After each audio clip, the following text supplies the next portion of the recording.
Hi, my name is Christian Kubick from Kubick and Kubick Hearing Center, and today I wanted to talk to you about some history of Kubick and Kubick. It's my birthday week, and I was looking at the wall, and we have all kinds of different things about Kubick and Kubick and our history, and many people ask us about them, and I wanted to share them in more detail today. So the first one is from my grandfather. And this is John F. Kubick, and he was number 132 licensed in New Jersey as a licensed ophthalmic dispenser.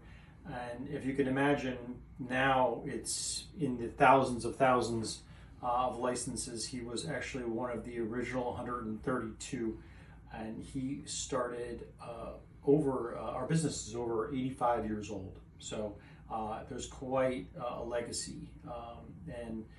My grandfather was an amazing man that had very good work ethic.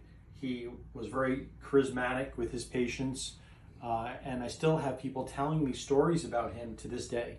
Some of their experiences when they first got their first pair of glasses as a young man, and then now they're coming to us for hearing aids decades later. So that is quite a legacy to share a story about. This is a picture of my grandfather right here, and if you get a close-up of that, you can see that he's checking eyeglasses to make sure that they're correctly made. This was our first store in the Oranges, and some of our different cards from many different years. And this was actually my grandfather's glasses right there. And you can see the first original sign. My sister stood underneath it many years ago when we first moved into Millburn. So I look at that very fondly. And then you can move over to my own picture here that my dad put on the wall many years ago, that I was born on February 11th, 1972, 8 pounds, 6 ounces. And that's always been on our wall, and people have always asked me about that. So because it's my birthday week, I wanted to share that. And then you can see my license was for my optical and my hearing. And actually my father, because he was on the state board, he actually did sign my licenses for the state board for ophthalmic sciences.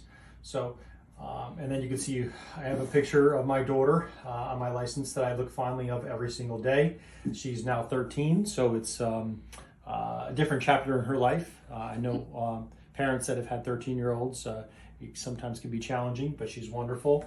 And then you can see some of the different letters that my dad was written to from Jim Florio and also Richard Cody.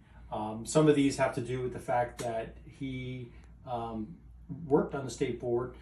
And for instance, this one he started in March 11th, 1992, and he ended January 1st, 2005. So he had a really long, honorable,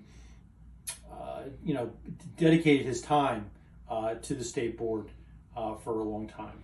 And, I proudly show these on the walls at Kubick and Kubick, and I think it's a nice thing for people to get to know, who in fact is taking care of them. So yeah, that's what I wanted to share today.